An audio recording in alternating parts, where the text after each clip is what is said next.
As the Liberals mark 1 year in power under Prime Minister Mark Carney, federal polls have been consistently high for the governing party. The Power Panel is still here to talk about that trend, but first, to look at the numbers, I'm joined by Éric Grenier, the author of writ.ca. Hey, Éric, nice to see you. So we've been seeing some high polling numbers lately for the Liberals. Talk to us broadly about what we're seeing and also hit on how often is it that we see a party go up a year after an election that they just won? Yeah, we've seen the polls be pretty good for the Liberals over the last little while. It's not unusual to see a party make a gain in the polls after an election. We see post-election honeymoons often. Justin Trudeau had one in 2015, for example. But what's different, I think, in this case is that this is a post-election honeymoon for a government now in its fourth term. That's not something that we see as often. If you think about Stephen Harper when he won in 2011, the polls didn't suddenly jump for him a year later. So I think that is what's kind of unusual about this situation. But clearly, the Liberals are in a good position right now. Okay, so you've done your thing. You've averaged the polls that are out there right now. You've crunched the numbers. Give us a sense of what the vote would look like today. What's your vote projection? Yeah, we can look at the vote projection, which takes into account all the polls that have been published and some of the dynamics in each of the ridings. We got the Liberals right now. They're leading with 46% of the vote, which is a huge number for the Liberals right now.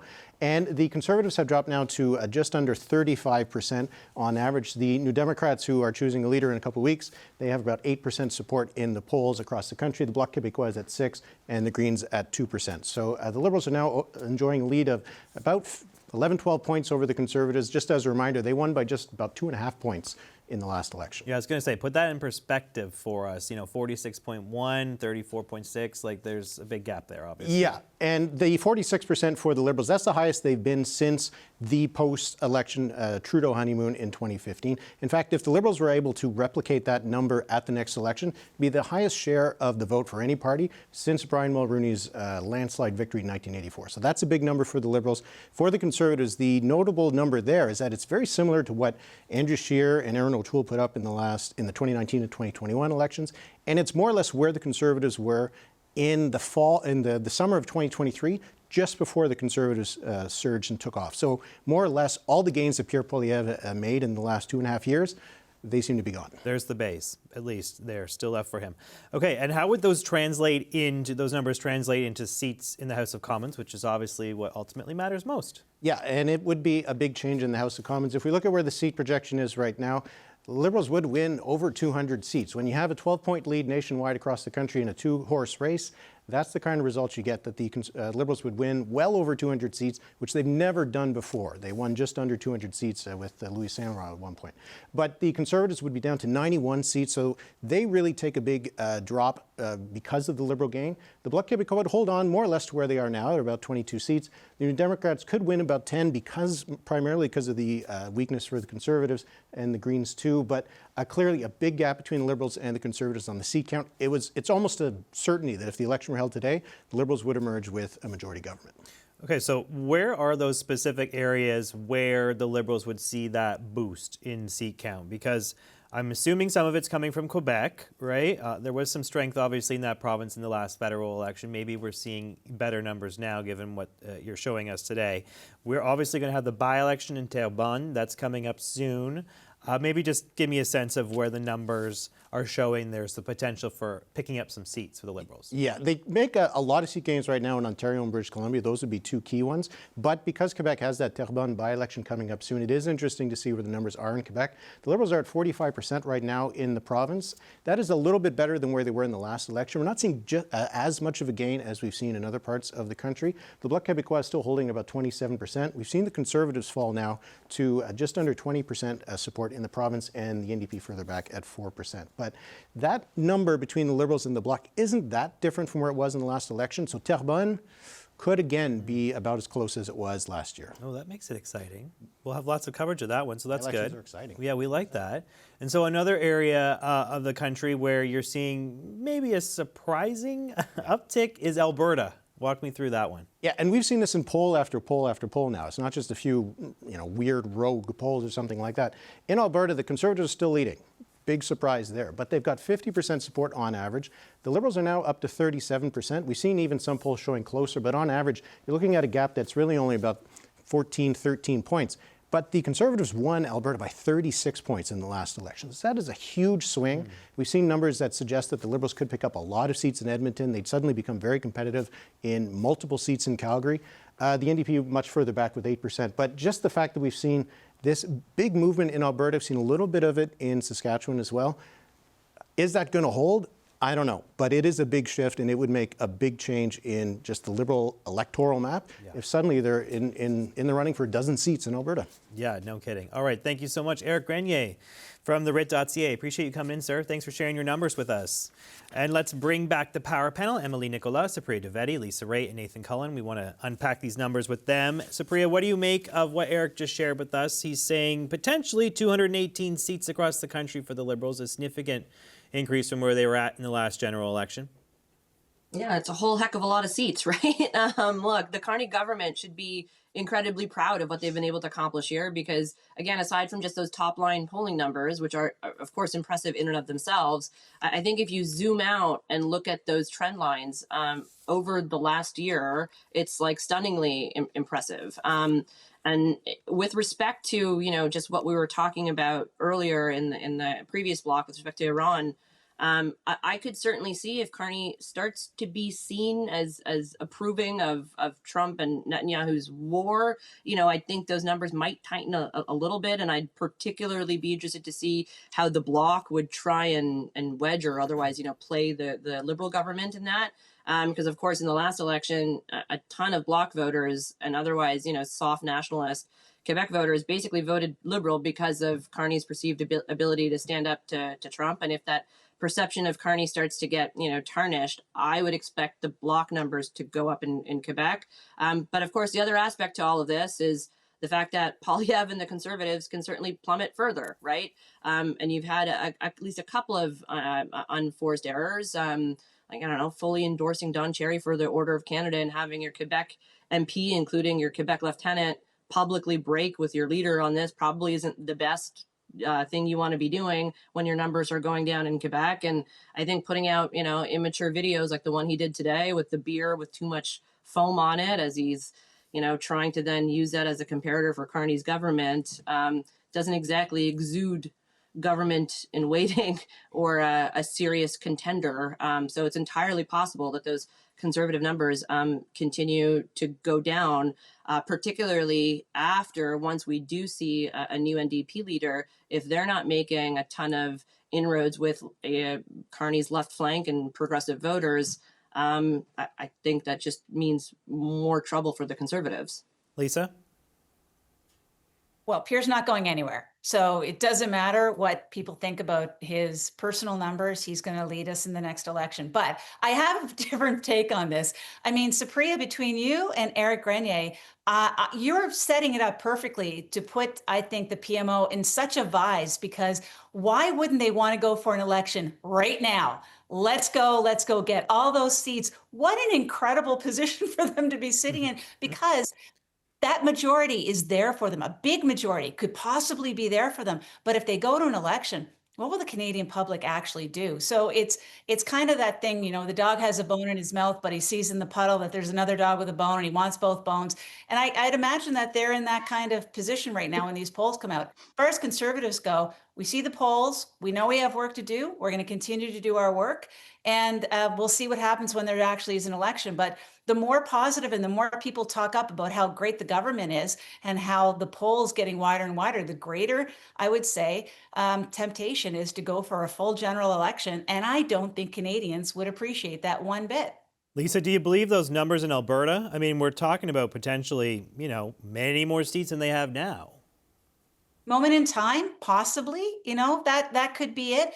And I wish I could figure out what the factors are going into that, other than maybe they're trusting that this MOU and this new relationship that the Premier has found with the Prime Minister is going to work. Proof is going to be in the pudding, and we'll see how long that kind of rope is going to be given to the government. Nathan, you saw the NDP numbers. They're essentially unchanged. Maybe there's a little bit of a boost from where they were at the last federal election. Mm-hmm. And yet you're in the middle of a leadership race right now, which is, supposed to be a time to mobilize folks, get them excited about being a new Democrat, signing up new people. Mm-hmm. You're really not seeing that sort of interest translate, at least at the poll level. What's your take on this? Oh, why be so negative? I think we've buried the lead here. The NDP are up 2 points from the last election. I thought that was going to be the headline that Éric was going to bring out. And we're doing this without a leader in place. Imagine when Winnipeg comes, we pick a new exciting leader, and then people will be able to say, oh, there's another option on the ballot. I don't have to go conservative light. I can choose something progressive. I can choose something for the climate, for reconciliation. This is exciting. I thought when Lisa was going with the dog analogy, for sure, because we were talking about polls, it was going one way and it went another. So that's exciting to have another dog metaphor to be able to use. Of course, they're going to be tempted, but I can remember the last Liberal leader who was headed for a super majority government, 204 seats. It was my very first election in 2004, and Paul Martin was going to deliver like the majority of majorities.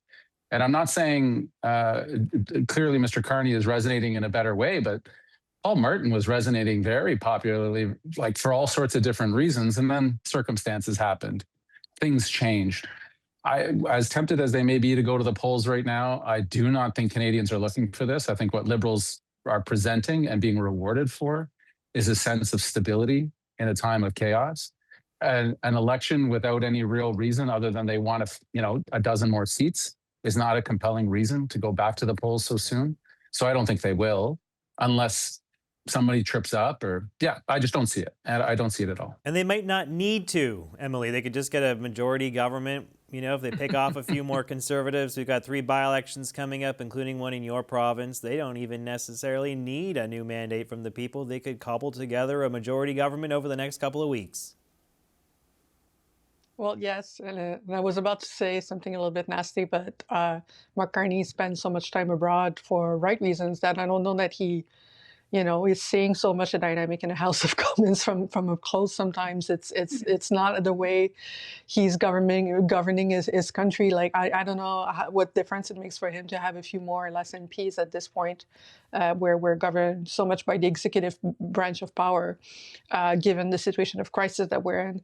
I'd also say that in terms of the poll numbers, it's interesting. Quebec and Alberta have so much in common, as always, and part of it is that the more you're seeing the Liberals get popular at the federal level, the more it is a little bit of a mess at the provincial level in terms of politics, with the exact opposite teams being trending, more conservative side politics, small governments, immigration, and there is that.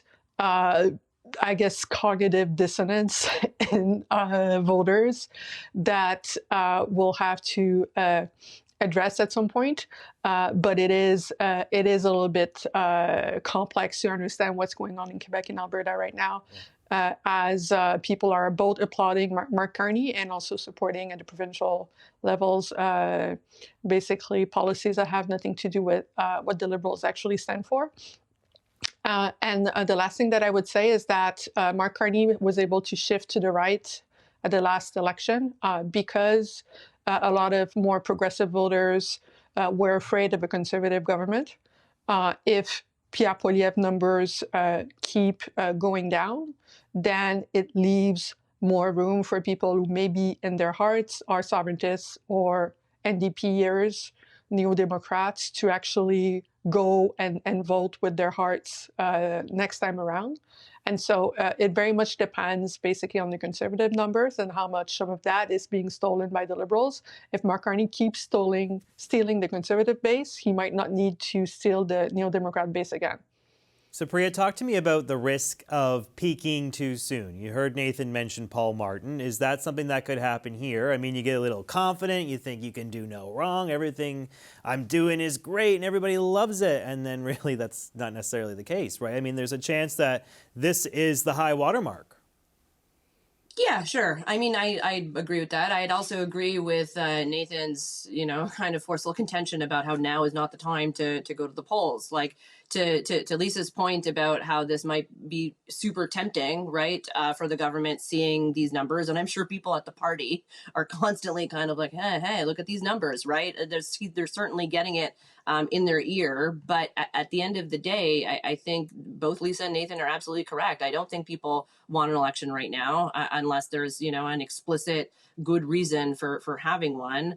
And I think, as it stands, it's on a balance of probabilities. He very well could, the Prime Minister could very well cobble, to your point, JP, a majority government just by winning a few by-elections, maybe getting another floor crosser here and there, and all of a sudden you're propelled over that magic 172 number. So I don't know that they need one. And then if they do get, of course, a majority government, then that provides stability for all of the parties to sort of get their act together for an eventual election, but down the road. Lisa, you mentioned Poilievre. He's not going anywhere. He just got a huge mandate when we were there in Calgary. Obviously party members, or at least the delegates that were on hand for that convention, are behind him. But it does seem like a tall order, right, to kind of turn things around. He's a known quantity. It's not like he can introduce himself to the people, and maybe that will give him a boost. They know who he is by this point. He's been on the job for 4 years come September.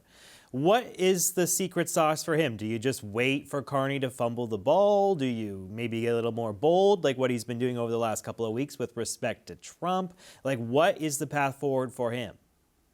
Yeah, I think it's a little bit of both, JP, to be honest. I think he has to pick his spots where he shows a clear delineation or a clear contrast with the Prime Minister in terms of a policy, and just really zone in on that. If it's going to be affordability, it's going to be affordability, and come up with policy that is going to be something that Canadians are liking, and continuing to do the visits that he's doing. He met with the governor in Texas today.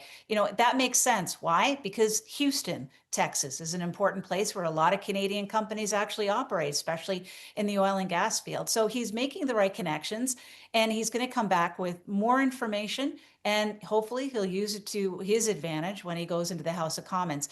I don't know whether or not they're going to be changing the way in which he approaches debate or the way in which he approaches questions. That really is going to be up to the leader himself and the people around him. But I do think that doing the things that he's doing right now in policy makes a whole lot of sense. And he's got a long road to go ahead of him. I never say never. Yeah, do you think, we were talking about a majority government, possibly, Lisa. Does Poilievre stick around for 3.5 more years if that's what Carney can put together? Like, do you think that he really is the guy in October 2029 as he is now? I don't have a single doubt in my mind, JP. Not a single doubt. He is not a quitter. Not at all. He has tried so hard to get back to where he is today, and he wants to put it over the finish line. And that's one thing. He won't stop fighting. He will not stop fighting. He's going to go as far as he possibly can and make sure he gets his message out, and that he tries to win as many votes and hearts and minds as possible. So no, he's going to be on that ballot, definitely, in 29 if we get that far. Nathan, what about the leadership contenders? You mentioned that might give the NDP a bit of a boost. Avi Lewis seems to be kind of the front runner at this point. If we're to look at the donations to this point, some of the early polling, he's in probably a good position, especially compared to some of his other competitors. Do you think, this has been talked about, but is there a chance for an opening on the left? Can he really be that guy to say, hey, Carney's drifted to the center, maybe even the right on some things? Is there something that Avi Lewis can really pounce on if it's him? Let's not give it to him yet. We still got a few weeks to go. But, he's perhaps the most stridently leftist candidate in the race, at least with a chance of winning. Is there an opening for someone like that, given what we've seen from Mr. Carney? Yeah, absolutely there is. I think there's an opening for Heather McPherson as well as Rob Ashton. A longshoreman speaks very clearly to a lot of the issues that we've talked about. There's lots of space. Mr. Carney, people say he's not a politician, but he is, because he's been elected and he's the Prime Minister, and he'll pay attention to these things. He would be very wise to pay attention to his left flank and whatever comes out of Winnipeg, because I think it's going to be very important that he's had room. He's had rooms to be able to say, well, maybe we're into this Iran war thing, and then realize, no, I got to back up a little bit. He's had room to be very aggressive on oil pipelines, for example, because there isn't that counter punch that's coming the other way, which is what you need in politics in the parliament. So I think there's lots of room for the NDP to move into this space. One thing, Lisa, just triggered me there, not in a bad sense, Lisa, but about Poilievre, is what got him here was fighting. is his ability and love of kind of tearing people down and going for the throat and all of that stuff has not served him well in the last 6-8 months since. So it seems like there's a bit of a personality reset as well. I don't know, it's about policy maybe, but I think he's trying to go for a tone reset, which is super challenging because he's been doing the Polyev thing, that fighter guy who's quippy and punchy and kind of mean sometimes, for 25 years. That will be a tough corner to turn. I actually don't think it's a very easy job he has in front. Official opposition never is. But right now, how do you hold government to account, especially when you're agreeing with them most of the time, while not coming off as mean? Because he's trailing his party by, 15, 20, 25 points sometimes. 20 points, let's be fair. If he's still an anchor to his party a year from now, 18 months from now, Lisa's confidence in his ability to stick around wouldn't be shared by a lot of people, because our history shows that when a leader is that far behind the party for a long time, not just 6 months, boy, the noise inside the party gets real loud, because you're going to be the reason I lose my seat. That's a tough dynamic. But to your first question, yeah, I think lots of space for the NDP. And frankly, I think our debate needs it. I think we need a strong left voice in the conversations that we're having in Canada today. Yeah, to your second last point, I mean, this is a party, the Conservatives, that don't necessarily keep their leaders when they lose, right? As we've been through several now since 2015. Emily, final thoughts to you. If we think of the U.S., really the more centrist approach on the progressive Democrat side has really not been helpful. Some of the most starking campaigns that we've been seeing has been coming from New York with Zohar Mamdani as mayor.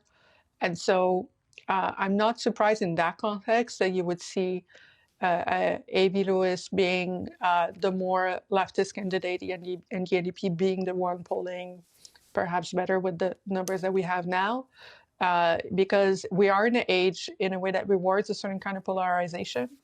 And I understand that the Canadian voting system is different and that people are used to making compromise, but the right has been winning in Canada and in the US by building movement first and then parliamentary presence. And I feel like the left needs to take a little bit of notes from that, and that having that movement-based approach certainly is something that Québec Solidaire has shifted away from in the last couple of years, and that has basically really, really harmed them at the provincial scene here in Quebec. And I'm seeing that some of that can be true as well for the NDP. If you're trying to play the parliament game, sometimes you're cutting yourself off from your base, and some of those voters either, sometimes they vote Liberals, but honestly, a lot of them have stayed home. This is what happened to the Democrats in the U.S., and that might also harm the Democrats, the New Democrats here in the future as well, because of that age of Instagram and people seeing what's happening in the war around the world and what their local leaders have to say about it or not. So this is the game in which all that we've been discussing is happening. All right, let's leave it there. Thank you so much to the Power Panel. Emily Nicolas, Supriya Dwivedi, Lisa Raitt, and Nathan Cullen. Nice to see you all. Thanks for being here.